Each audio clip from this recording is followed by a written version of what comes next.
चैतन्य मंत्र क्या होता है? चैतन्य मंत्र अर्थात शक्ति से संपुटित मंत्र। जब हम एक समर्थ गुरु से प्राप्त करते हैं वह मंत्र, समर्थ गुरु वही होता है जो शिष्य में शक्ति का संचार कर सके। तो उस चैतन्य मंत्र का जप करते करते प्राण चित्त में लय हो जाता है। जब प्राण मूलाधार में यानी पृथ्वी तत्व का अवलंब लेते हैं तब स्तंभ भाव अर्थात शरीर जड़ हो जाता है। और जब प्राण स्वाधिष्ठान चक्र में पहुंचते हैं तब जल तत्व होता है तो अश्रुपात होता है।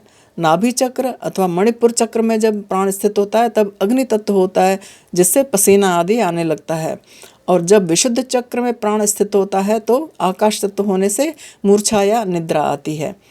और जब प्राण अनाहत चक्र में यानी वायु तत्व में स्थित होता है तब साधक को रोमांच आदि कंप क्रियाएं होती हैं। तो इस प्रकार मंत्रों का 5 तत्वों से, मुख्य नाड़ियों से और हमारे शरीर में स्थित 6 चक्रों से संबंध होता है और उन्हें प्रभावित करता है। मुख्यतः जप के आधार 4 होते हैं: शरीर, हृदय, मन और बुद्धि।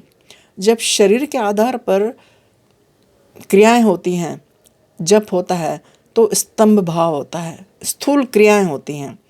और जब हृदय के आधार पर जप होता है तो भक्ति योग की क्रियाएं होती हैं। और जब मन के आधार पर होता है तो ध्यान योग होता है।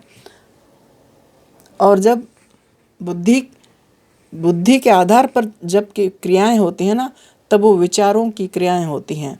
इस प्रकार एक साधक कभी हठ योगी, कभी भक्ति योगी, कभी ज्ञान योगी बन जाता है।